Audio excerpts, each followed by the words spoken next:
Bismillahirrahmanirrahim. Dear students, in last lecture we had discussed the while loop and we have gone through some examples related to the while loop. Today we start the do while loop, that is one of the most important loops. Look at the definition or some description related to the do while loop.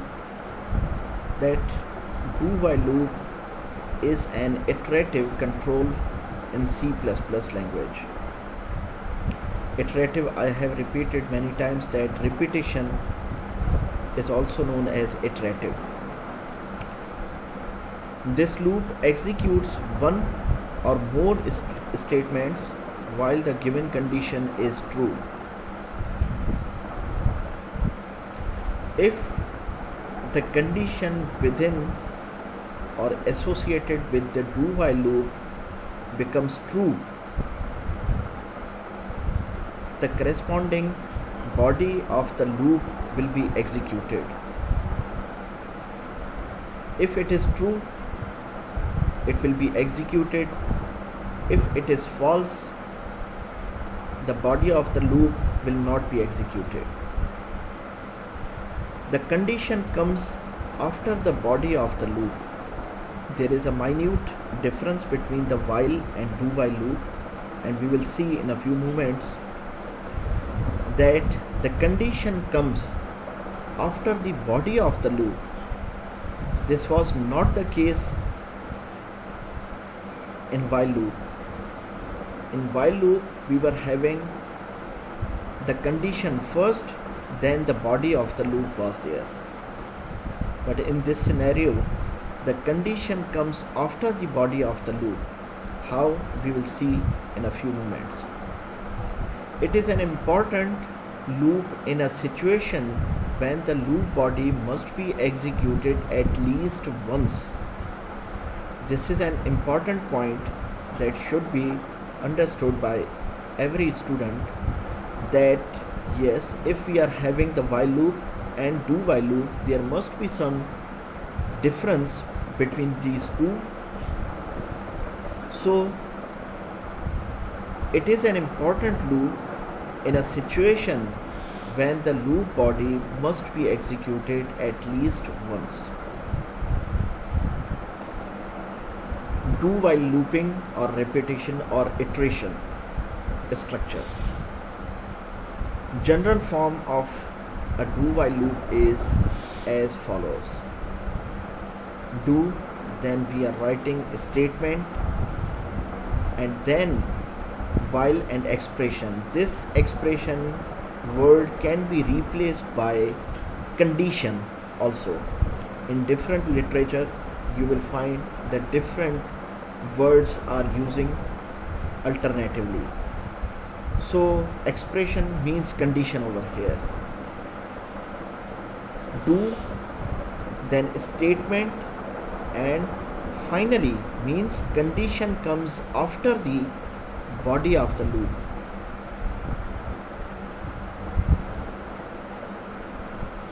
One more thing is important, perhaps we have skipped it, that if we are having one statement only, then there is no need to write the braces, the curly brackets over there.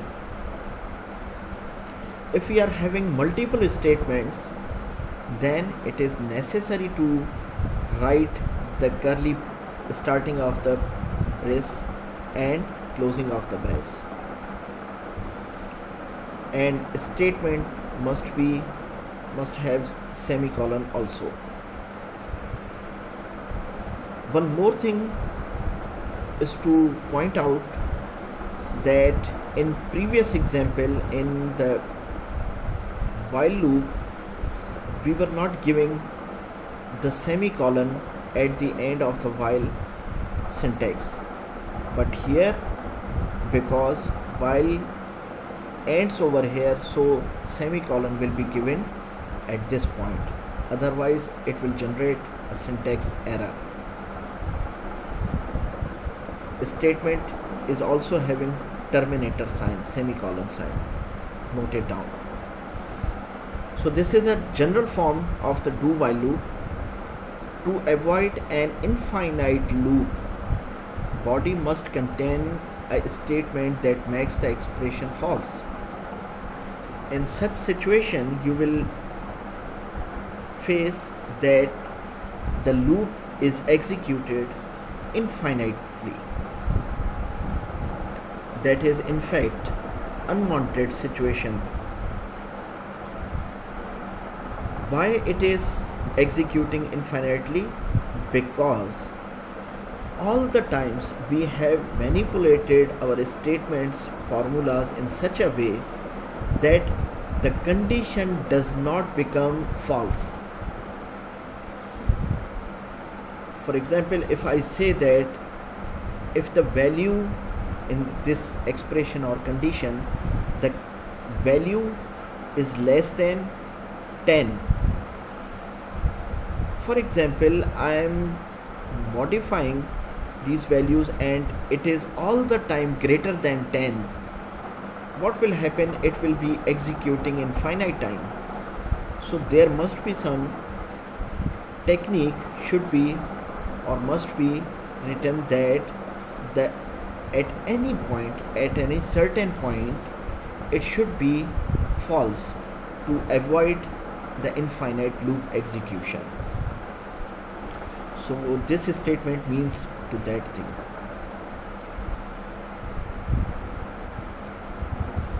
This is the flow diagram of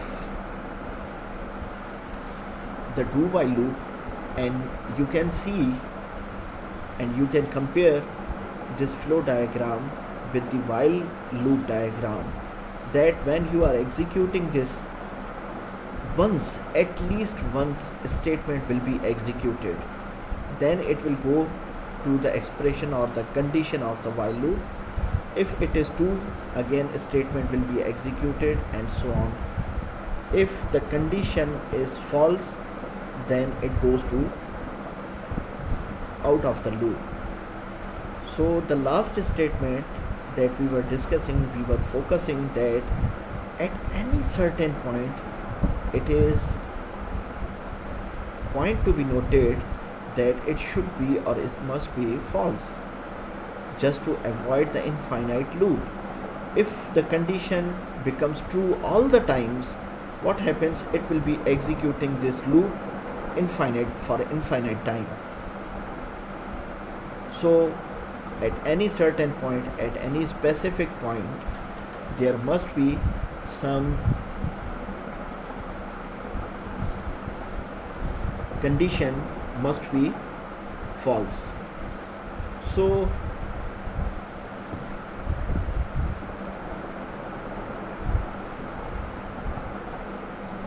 again, this is the do while loop syntax, and we have discussed that if we are having only one statement over here, so it is not necessary to write this braces.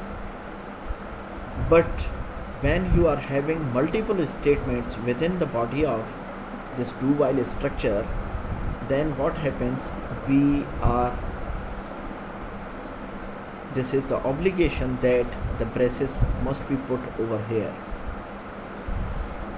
And this is same case with the while loop. If single statement is written within while loop, so there is not mandatory to write the braces within that single statement, but it is recommended to you that write down the braces over there.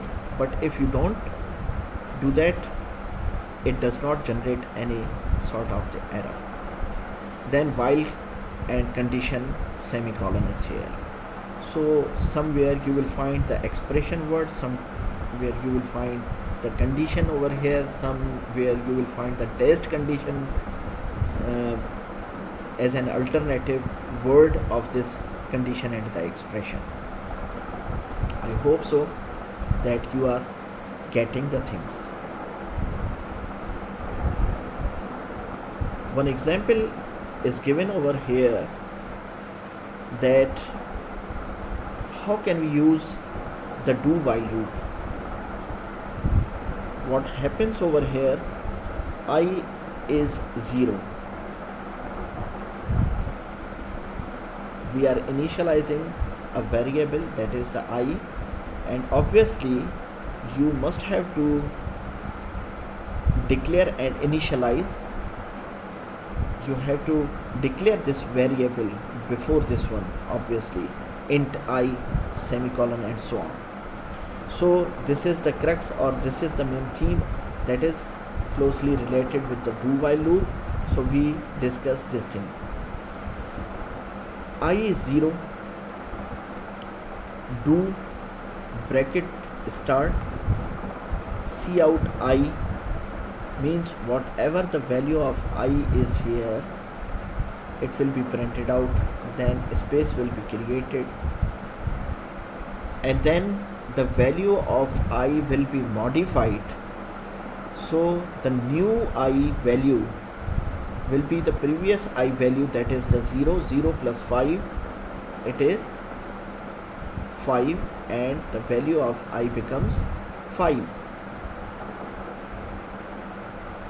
Okay, then it will go to this test condition or expression, that whether 5 is less than or equal to 20 or not. Perhaps we have discussed this example earlier, so needs not to go into the detail. So 5, obviously it is less than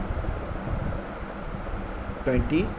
Again it will go to the do structure.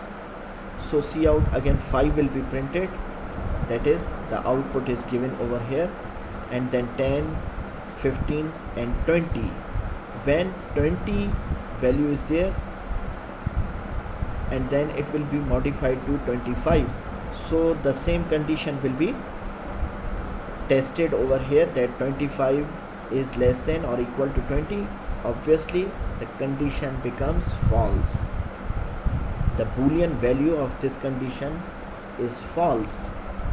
So it will leave the do while loop and it will go for further processing of the next statements. Another example that specifies the difference between the while and the do while loop. This A part, just consider the A part, that is having same thing. I is initialized as 11, and it will check the while loop. 11 is less than or equal to 10. Neither 11 is less than to 10 or equal to 10. So this condition becomes false. Body of the loop will not be executed because falseness of this while condition, and it will go directly to the cout and L. It does not print anything. It does not print anything.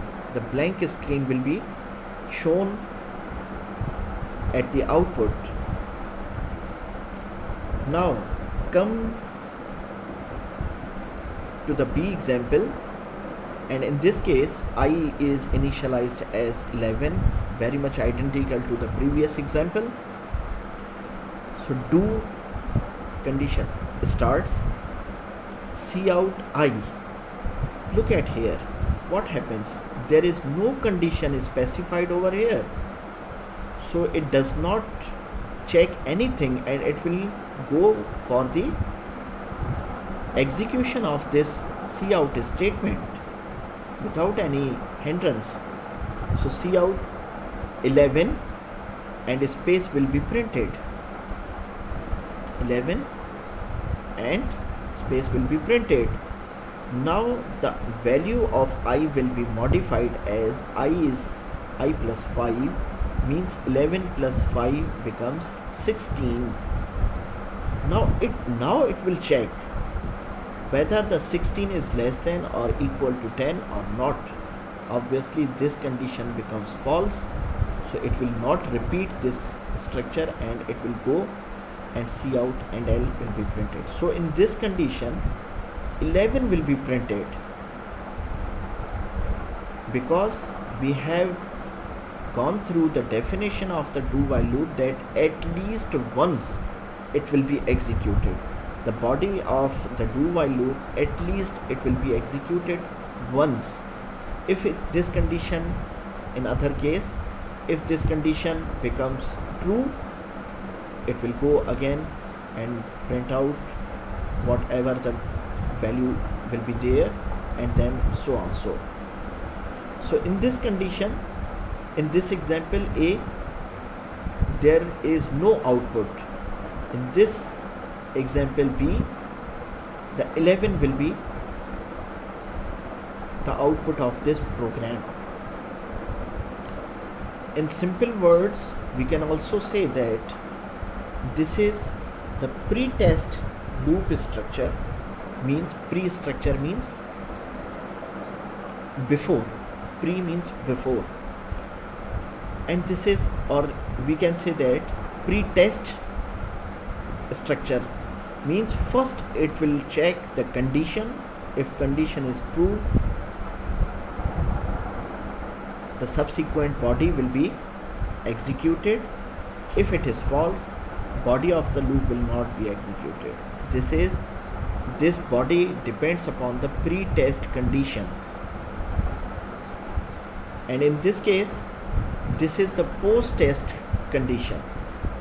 What does it mean? Means the condition is tested after the body, so at least logically at least once it will be executed. I hope so that you must be clear about the difference between while and do while loops, and you are recommended to find out more examples related to the while and do while loops and just make the practice over there. The third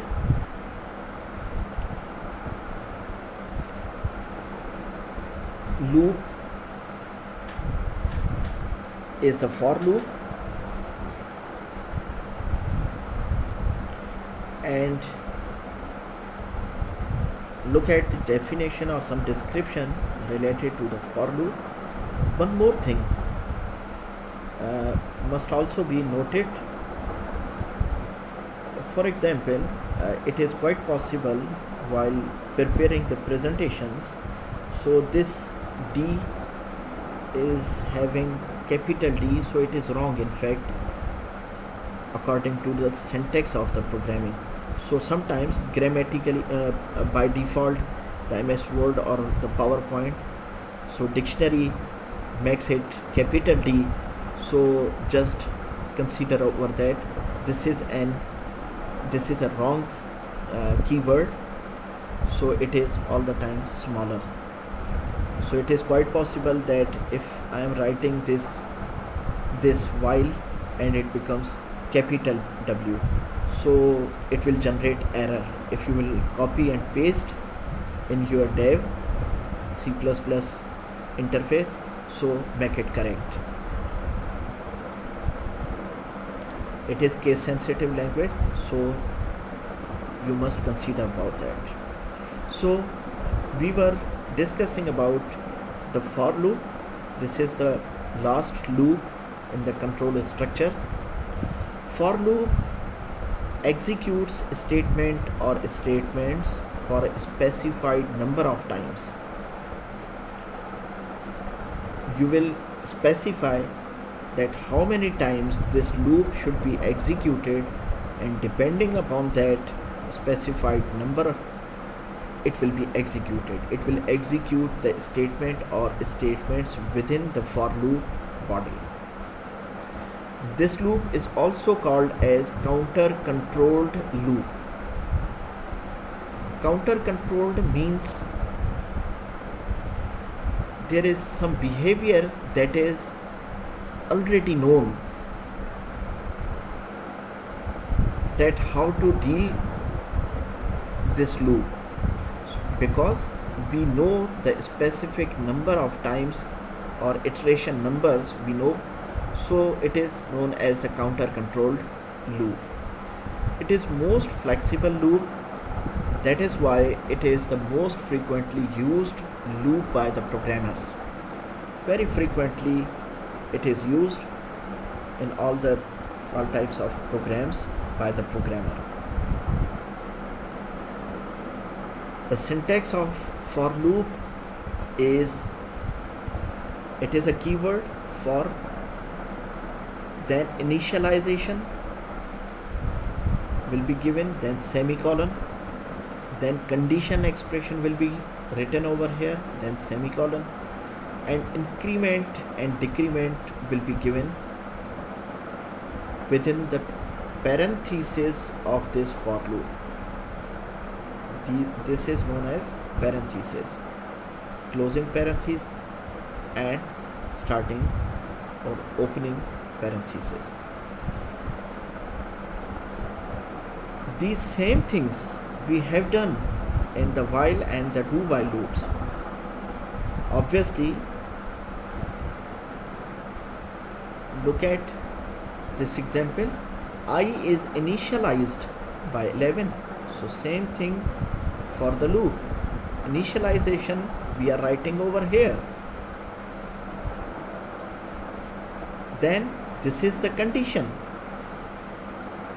This is the condition. So what happens? This is the condition. There is no huge difference.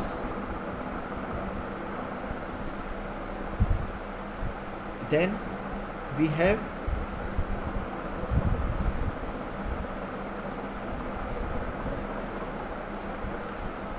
we are having some increment or decrement.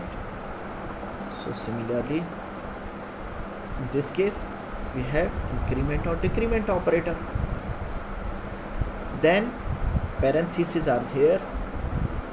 Statement 1, 2 and up to n will be executed if this condition becomes true.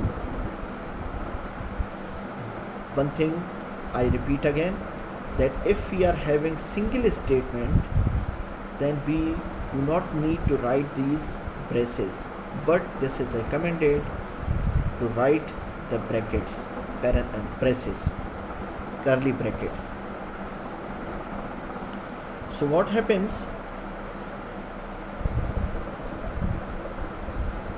This is the flow diagram of for loop. The initial statement is here, then loop condition will be tested. If it is true, the statement will be executed. It will update the statement, obviously, and then it will go back to the loop, and if this condition becomes false, then it will go out of the loop.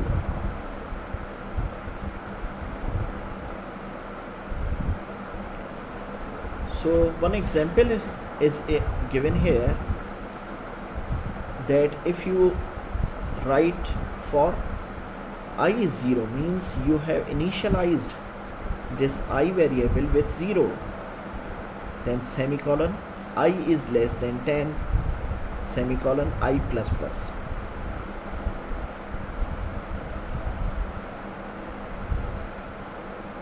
So this is what? This is the initialization. And condition is what? I is less than 10 and I plus plus. Just look this first line. What will happen? Initially it will be 0. The variable I contains the value 0.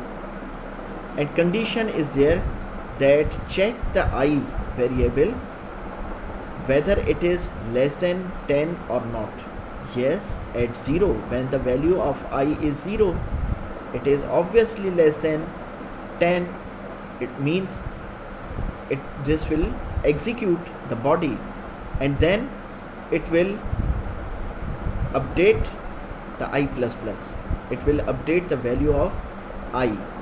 So what happens? Body will be executed, and now I is modified by 1 because I++ is written. Again the value of I becomes 1 in second iteration, and yes, 1 is less than 10.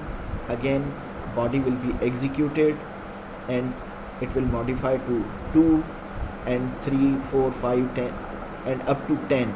When it becomes 10, the value of I becomes 10. 10 is not less than 10, so it will go out of the loop. So in this particular example, what we are doing, in fact, I is 0, I is less than 10, I plus. Yes, at first iteration, when the value of I is 0, yes, the condition is true. The value of I will be printed. Means what is the value of I? 0. 0 will be printed over here. Then space. Now the value of I, finally look at this. The value of I is modified to 1. 1 is less than 10. Yes. Then it will print the value of I. Now it is 1. So 0, then 1, then 2, then 3, 4, 5 and up to 10, right? Up to 9, I hope so. Up to 9, because it is less than 10. 0 to 9 digits will be printed in this example. Similarly, in this case, what happens?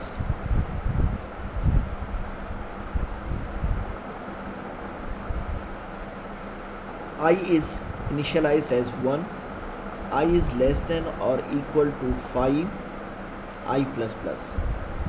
Yes, I is initialized 1 and 1 is less than or equal to 5. Yes, obviously the condition will be executed. What will execute? Hello will be printed, and in next line star will be printed.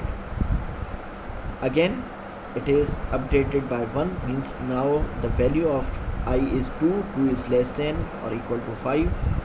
Hello will be printed and star in next line will be printed. When 3 is value, hello and star. When the value is 4, hello and star. When 5 value is there, again hello and star, because it is 5 is not less than 5 but it is equal to 5. So hello and star will be printed. When its value becomes 6, now this condition becomes false. Neither 6 is less than 5 nor it is equal to 5. So it will go out of the loop. The same example is given over here. Just try to understand the difference between these two codes. I is initialized as 1, I is less than equal to 5, I++. Very much identical, very much similar. The minute difference is that here we are having the braces, here we don't have any braces or curly bracket. So I told you that this will not generate any sort of the error. There is no syntax error. But what will be the difference between these two codes? Yes, same identical, and I is initialized, 1 is less than or equal to 5. Yes, true. Hello will be printed. Now next star will not be printed because this is not the part of this loop. Because of the absence of this curly bracket, single statement will be considered by this for loop in this condition. Hello will be printed when it's 2, 2 is less than equal to 5. Once again hello, hello, hello, hello will be printed till that 5 is also equal to 5. Hello will be printed when its value becomes 6. 6 is not less than or equal to 5 and it is false, then it will jump to the next cout and star will be printed. Means 5 times hello will be printed, then single star at the next line will be printed. while in this case hello will be printed at first line and at second line star will be printed because of the presence of these braces. So just make it clear that where it is important. So I recommend you that put the braces when you are writing the for loop.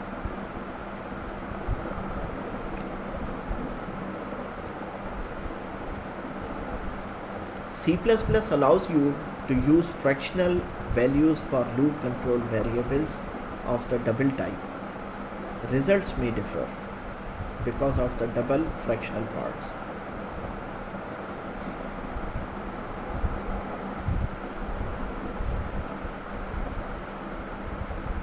The following is a semantic error, means it is logical error. The following is a legal for loop, means you can write this for loop in this way only and see out hello. For example, the body statement is hello. What does it mean? It will not give any kind of syntax error. It means this is the infinite loop. Remember, infinite times, for infinite times hello will be printed. So semicolon semicolon, it will infinite times it will be executed hello, right? So there is no syntax error. So remember.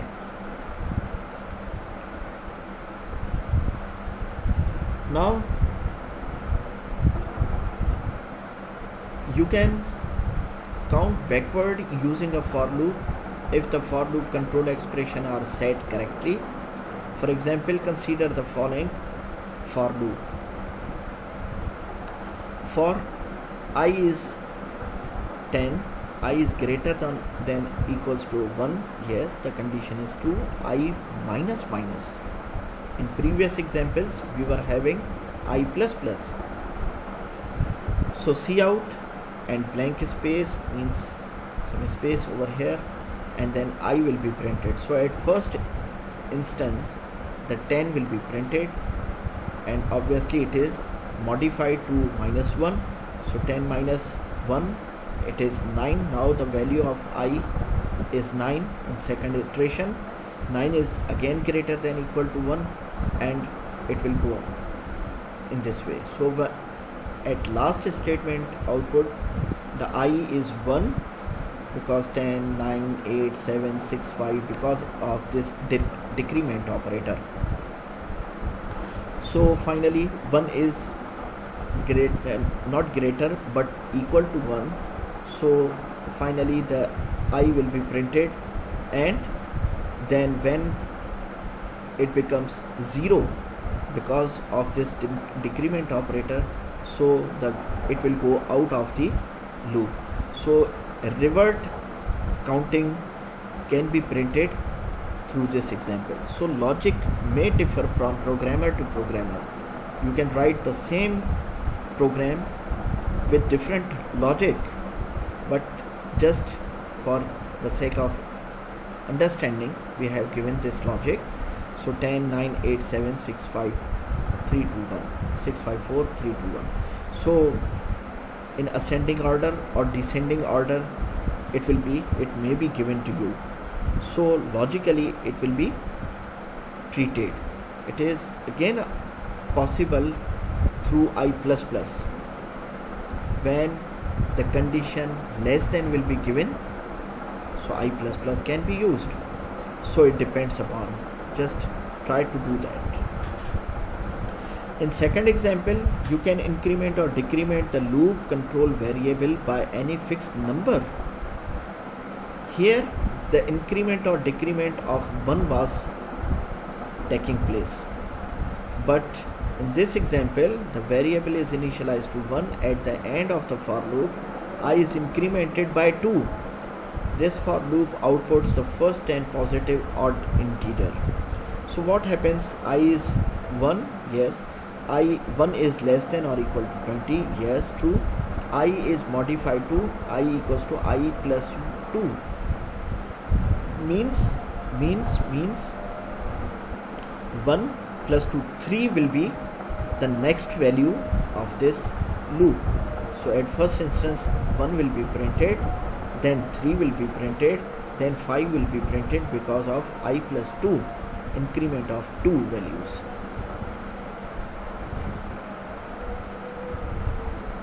Now there are some important points choosing the right looping structure. All three loops have their place in C++. Mind it, we cannot ignore any one of them.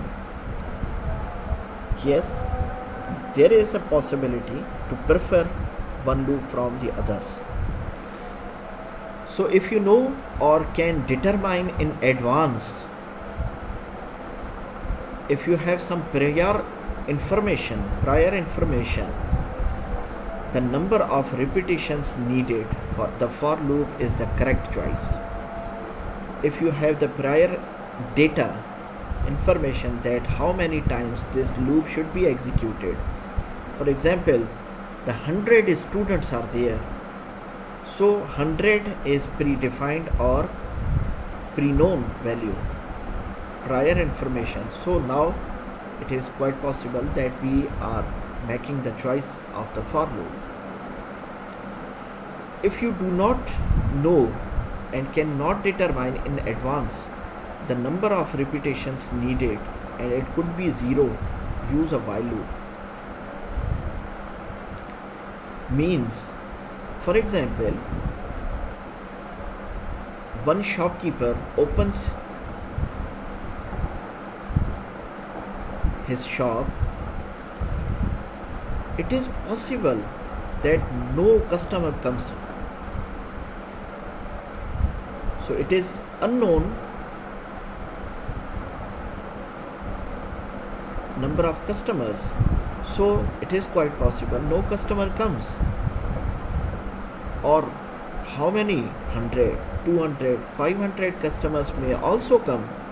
There is no predefined value, so the while loop is the best choice in that scenario.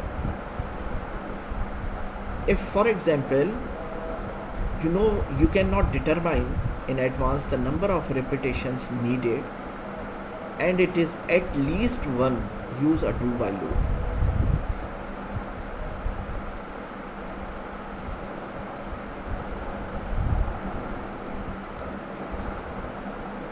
So, for example, one queue is there of pre-engineering group. Now,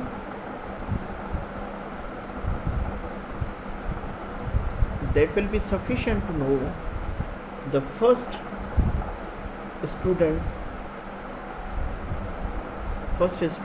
group, the pre-engineering. So it is possible that at least once the loop should be executed, and the rest of the iterations depend upon the value of the condition expression within the while loop.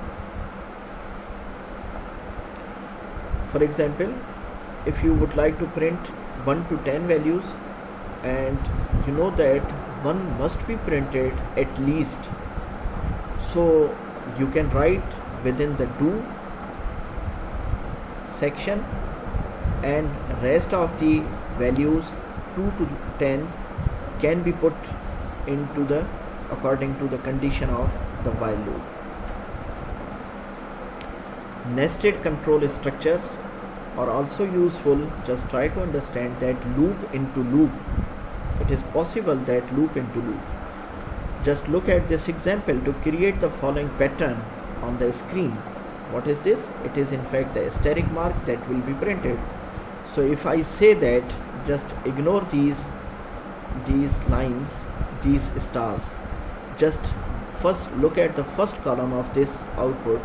It is very easy to print. What you are doing? You are writing the for loop, initializing it, and then star and L, star and L, star and L, and so on. But here we are having the pattern in which we are having the horizontal and the vertical columns are, means columns and rows are there. So one loop can handle the vertical or the column, and second loop can control or can be used to write this pattern in horizontal or the row form. So two for loops are required. In first condition, this will be executed. In second condition,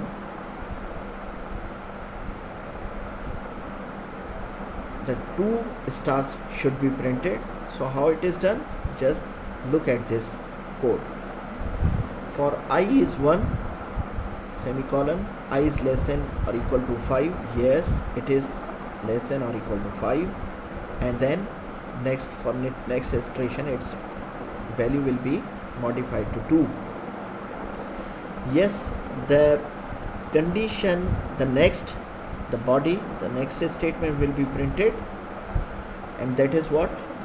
For j equals to 1 and j is less than or equal to I. Remember, j is 1, I is what? 1. So 1 is equal to 1, yes. So star will be printed once. And now this inner loop will be completed to finish, means completely executed. Then it will go to the out of the loop. Remember this thing. So star is printed once. Again it will check the value. J is equal to 2 now, and it is not less than or equal to 1. So it will go out of the loop. Again it will go to this value. Now here value is modified, it is 2, and 2 is less than or equal to 5. Yes, and then again j is 1, j is less than or equal to 2, j plus plus. So star will be printed. Again jth value has been modified to 2 now. Again it will come 2 is less than or equal to 2. Yes, again 2 stars, 1 star was printed. Again second star is printed. How it is done? In fact, it is done depending upon the value of I, the comparison of I value with the j. In first iteration, the ith value was fixed to 1, so 1 star was printed. So in second iteration, its value is modified to 2, but j is all the times initialized as 1. So when the j is 1, I is 1, 1 star is printed because of this equal sign. When j is 1, again j is 1, I is 2, so 2 times it will be printed when the j is 1 and j is 2, because 1 is less than I means 2 and 2 is equal to 2, so 2 times star will be printed. ठीक है, और इसी तरह से जब इसकी value 3 होगी तो अगेन कंपैरिजन स्टार्ट हो जाएगा फ्रॉम 1. तो जब 1 is less than 3, yes, star printed. 2 is less than 3, star will be printed. 3 is equal to 3, star will be printed. 4, it is false. Again it will go and it will, now the value is modified to 4 and so on. I hope so that you understand, but it will be better enough when you are exercising this code. And again do one more thing, print this pattern in a reverse order. These 5 stars should be printed first, then 4 stars, then 3 stars, then 2 stars and single star. Just try to do some manipulation or modification within this code and you will grasp this loop structure. What is the result of this one?